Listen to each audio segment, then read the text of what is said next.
Welcome back to my channel. Today we have a special guest. This is my daughter Kaya, and I'm actually going to be filming today's video, sharing with you guys our birth story. Are you ready? So I hope you guys enjoyed today's video. Don't forget to give this a thumbs up. Make sure you are subscribed to my channel. Check out my last video, and we're just gonna get started. Say hello. So this is baby Kaya. This is what we decided to name our daughter, and she was actually born on October 20th, which will be 2 weeks ago this week. So the time is definitely going by fast, and my initial due date was supposed to be November 5th. So your born day is coming up this Thursday. Let me just say 2020 has been such a crazy year, to be quite honest. You know, not only have we been dealing with this pandemic, but we've also just been, it's like the pandemic, not only the pandemic of COVID, but it's like the pandemic of babies, or like the plague of babies this year. Like literally so many people this year have announced that they're pregnant, or they've already had a baby, or they're expecting and having their baby in the spring. So lots of babies, lots of love going around this year for sure, which our world definitely needs some love. I can say that. Initially, you know, my husband and I were not planning for pregnancy, and I've kind of briefly talked about this in a couple of my other videos that I've uploaded on my channel in the past few months.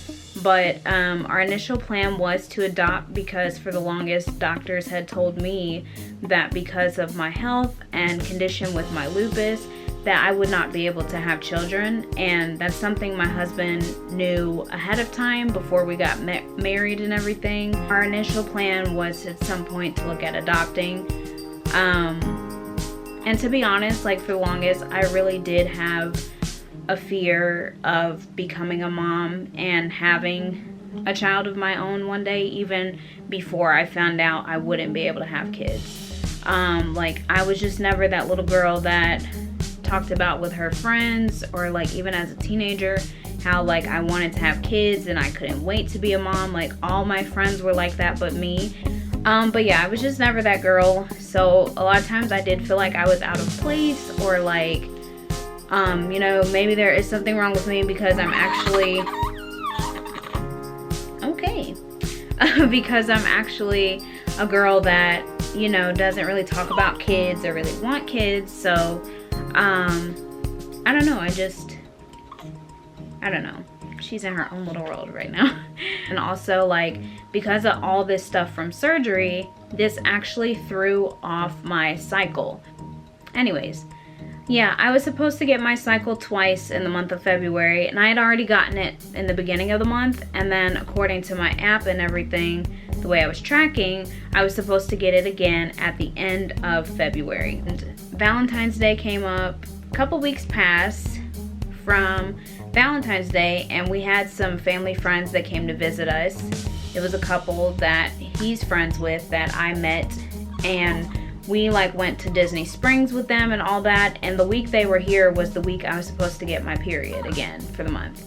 So I noticed that entire week I still hadn't got a period, but I kept getting sharp cramps like it was coming. So I said, oh, it's probably just gonna be late again, no big deal. The 5th day of March rolls around, I still had no period. So this particular day happened to be my next follow-up with my rheumatology office. So I went to see my rheumatologist. She asked me how things had been going since my surgery and the complications I had. And then we started talking about my period and my cycle, and I was explaining to her what happened. So by this time she was like, oh my gosh, Lexus, like what if you're pregnant? And I was just like, oh, like there's no way I'm pregnant. Like I just think it's late. And she was like, well, if you'd like, I'll go ahead and we can do a pregnancy test while you're in the office with me. And she was like, it won't take long, and we'll get the results back very soon. Well, you guys, about a good 25-30 minutes later, my rheumatologist is coming back in that office. She was so quiet, she literally had to sit down to tell me, Lexus, you're pregnant. I had already had to tell my husband, so like I drove all the way to his job from my rheumatology office to tell him that I was pregnant.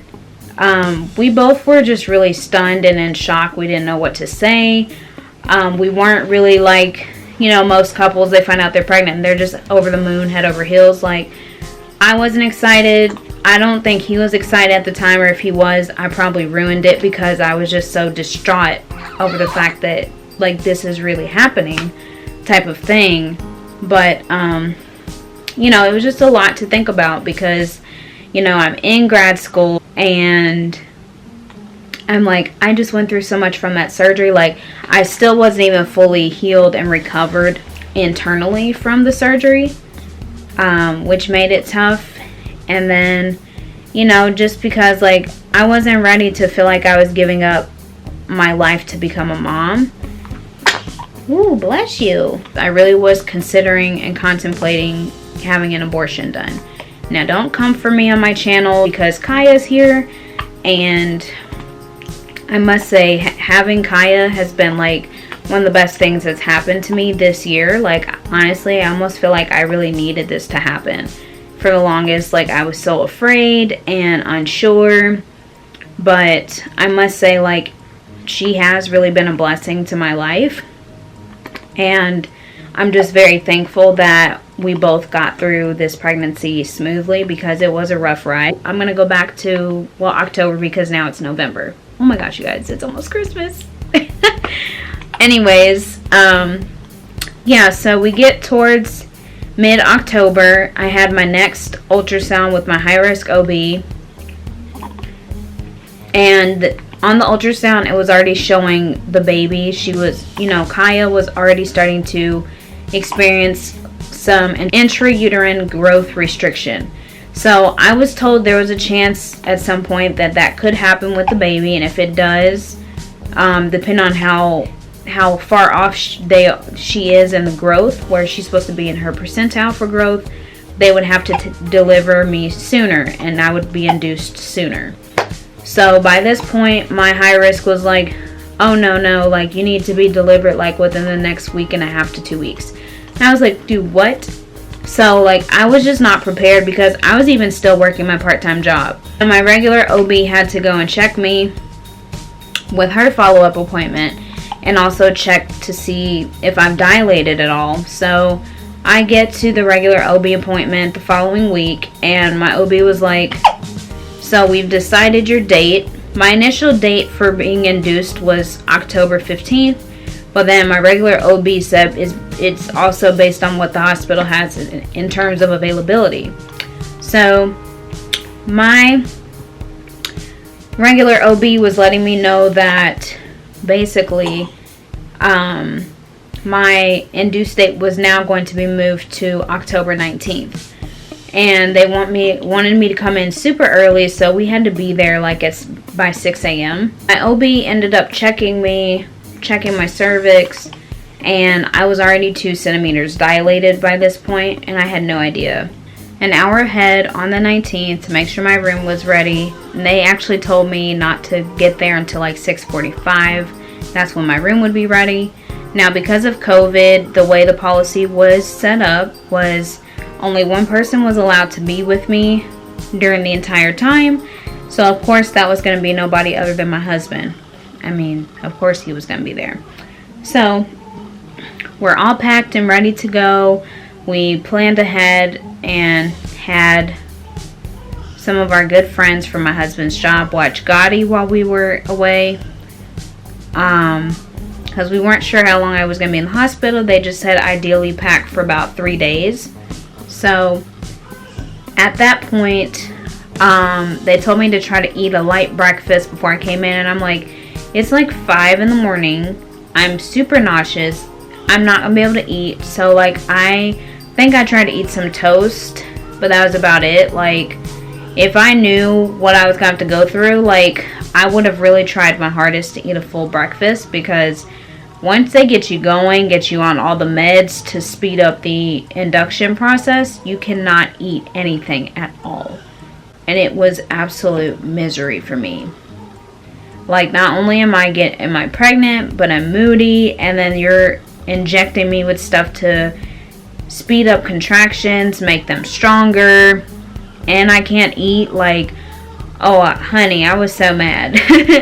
Like, oh my gosh, I feel like I gave my husband such a hard time in the hospital because like I was just in a horrible mood. I was probably being super mean to him. Babe, I'm so sorry if I was. It was not a good time at all. Like, I was ready to go back home. Like, it was taking me forever to dilate. Like, I was hoping I was going to dilate a little bit more from the last appointment I had where they told me I was already 2 centimeters. But no, when we checked in, they still had to go in and check my cervix again, and I was still at 2 centimeters. They didn't start my medications until 8 o'clock, so there's actually different types of medications to start the induction process. Now, I thought I was going to be able to just start Pitocin because that's what my OB had initially planned, but because the baby was already experiencing growth restriction, we couldn't start Pitocin because Pitocin starts your contractions super fast and super strong. So if we did that, it could have triggered my baby to go in distress, and then I would not have been able to have a vaginal delivery. We most likely would have had to do an emergency C-section. Medication aside from Pitocin, and I forgot what it's called, but it basically looks like a huge tampon. They have to stick up there. Yes, we're getting very personal here, sorry, but yeah, they have to stick up there. It's like a huge tampon, and basically it's supposed to help expand and contract your uterus, hence speed up and expand your contractions. So once that all starts to go and kick in, it took a very long time. So like most of the time I really was not feeling anything except for a lot of back pain already and then some light cramping. So they had me go walking a few times, and then they also had me do sit on the exercise ball for 30-minute intervals at a time and just try to work like my hips, my thighs, my legs, anything to help kind of get me going along.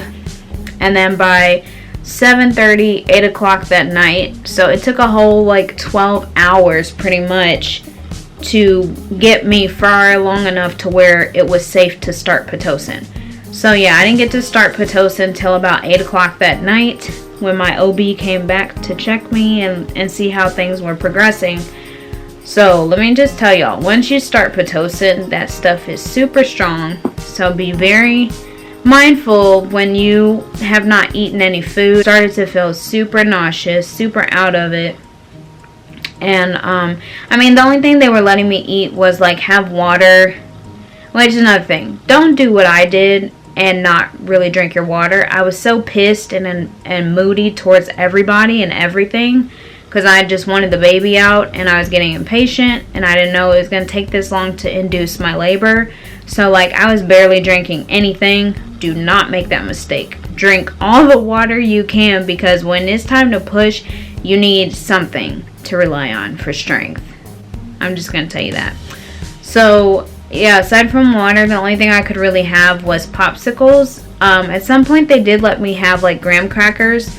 So like I was so hungry, I probably ate like 5 or 6 packs of graham crackers.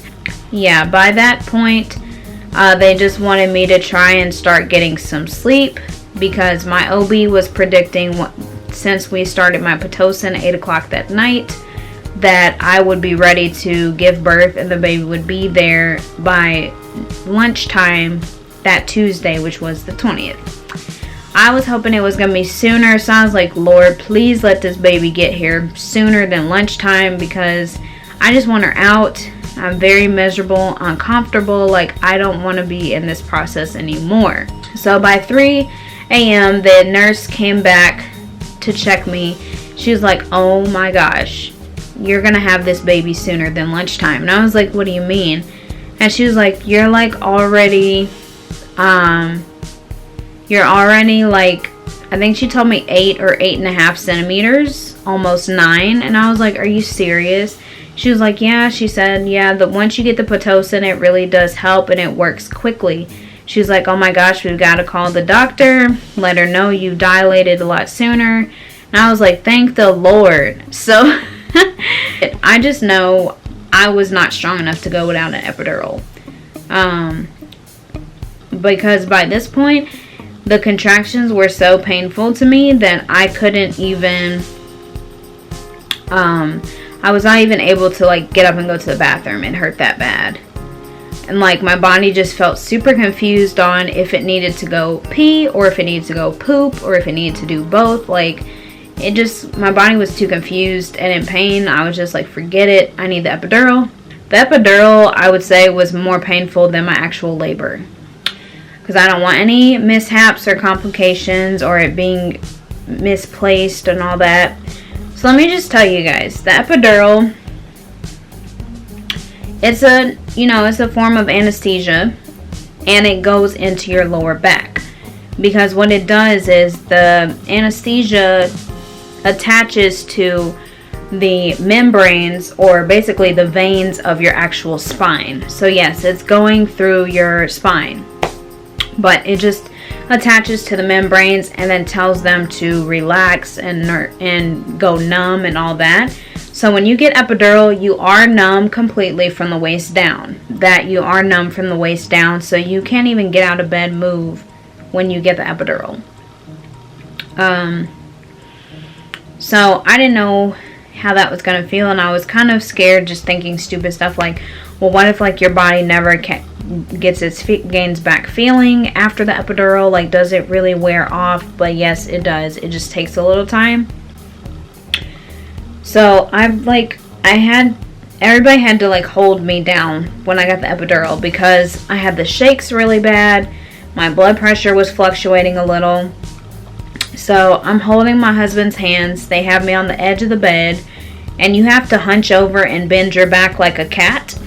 You know, like how a cat hunches over. They have you stay in that position the whole time the epidural is being inserted. Do you hear me? That was the most painful thing. Like, I think that was worse than me dealing with my surgery. Like, it was just no joke. Like, I was just over it. I was like, take me, Lord. Like, I just could not. Oh my gosh. Like, it had me screaming. I was in tears. I broke out in sweat. I felt like I was going to break my husband's hands because I was holding on for life. Okay? Like, don't let me go. This is the most painful thing. And on top of that, I was having contractions at the same time it was being inserted. So the pain was just out of this world. I can't even describe it right now. But once it was done, it was done. And once you get the epidural, like, it's painful going in, but like afterwards is like so worth it, because when I was completely numb, I promise you guys, I didn't feel a thing. And then they told me I was able to go ahead and get some rest, and then that's when they came back and woke me up at 3 a.m. and had said, oh my god, you're like 9 centimeters already. The baby's gonna be here sooner than lunchtime. So at some point my baby started to show early signs of distress. So Kaya's heart rate had started dropping below normal. A few times it happened, so they had to keep coming in and changing the position of my body because I was numb and I couldn't move on my left side and right side because she kept dropping in her heart rate. And I was getting concerned because I heard like a whole team of nurses had to come in and help move me, and we're all talking about it. And like I did hear one of them say, you know, like, every woman's just not meant to give birth vaginally. I was bound and determined at this point. I mean, when I first got to the hospital and realized it was going to take 12 hours to get me dilated really well, at that point I was like, okay, I'll take a C-section. Just go cut me open, get her out, and I'll just take the C-section. I'm relieved and glad that I did do vaginal, because if I hadn't, I would probably either still be in the hospital right now, or my recovery would take even longer from doing a C-section. By like 7:30, 8 o'clock Tuesday morning, it was go time. They came in. The nurse that came in for the next shift was like, okay, we're going to start pushing. All in total, I pushed for an hour and a half, and Kaya was finally here. Because it was to the point where I really couldn't take it anymore. I couldn't feel anything. I would feel a little bit of pressure, But like at that point, I was so tired of pushing, I broke out in sweats. And then hour and a half later, 9:45 a.m., Kaya was here. 5 pounds, 5 ounces. He just is the light of my life. I really do love my baby, and I'm just thankful that I did choose to push through and continue my pregnancy. Will I do this again? Hail to the no, okay? I am not doing this again. I hope you guys enjoyed hearing about my birth story, and those of you that are pregnant right now or are about to have your babies before this year is over, you know, God bless you and your families. I wish you all healthy, safe deliveries, and I'll see you in my next video. Bye.